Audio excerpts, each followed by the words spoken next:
आत्मग्लानि। कभी कभी आत्मा को ग्लानि होती है कि जिस शरीर में मैं वास कर रही हूँ उस व्यक्ति के कर्म कैसे हैं।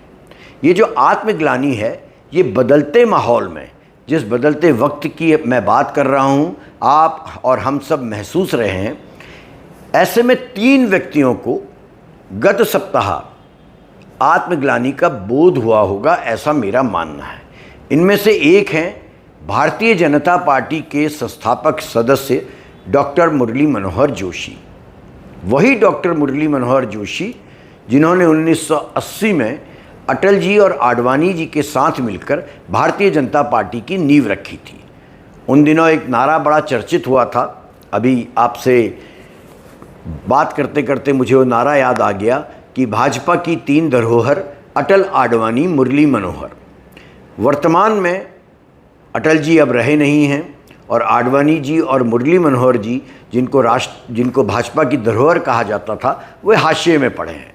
तो हाशिए के इस दौर में अचानक मुरली मनोहर जोशी जी की आत्मा जाग उठी है। उनको शायद आत्मग्लानि हुई होगी और उन्होंने वक्त के बदलते मिजाज को पहचान कर उन्होंने अपनी ही सरकार के खिलाफ उच्चतम न्यायालय को एक पत्र लिखा है। ये पत्र चर्चाओं में आ चुका है। बहुत सारे आप लोगों को पता होगा।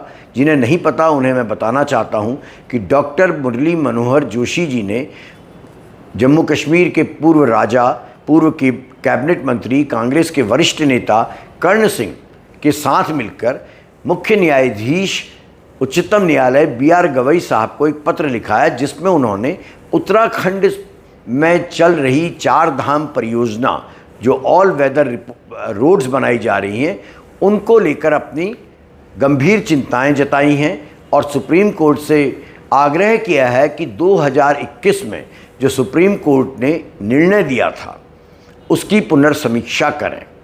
2020 में 4 धाम परियोजनाओं को लेकर सुप्रीम कोर्ट ने एक आदेश दिया था, जिसको 2021 में रिवाइज कर दिया गया। मुरली मनोहर जोशी जी के साथ जो पत्र सुप्रीम कोर्ट को भेजा गया है, उसमें दस्तखत करने वालों में कर्ण सिंह तो हैं ही हैं, उसमें पद्मश्री से सम्मानित उत्तराखंड के पर्यावरणविद शेखर पाठक जी हैं, उसमें महान लेखक और इतिहासकार और पद्म भूषण से सम्मानित रामचंद्र गुहा जी हैं, उसमें RSS के पूर्व विचारक KN गोविंदाचार्य हैं, समाजवादी पार्टी के सांसद रहे रेवती रमन सिंह हैं, IIT खड़गपुर के प्रोफेसर अनिरुद्ध सरकार जैसे नाम शामिल हैं।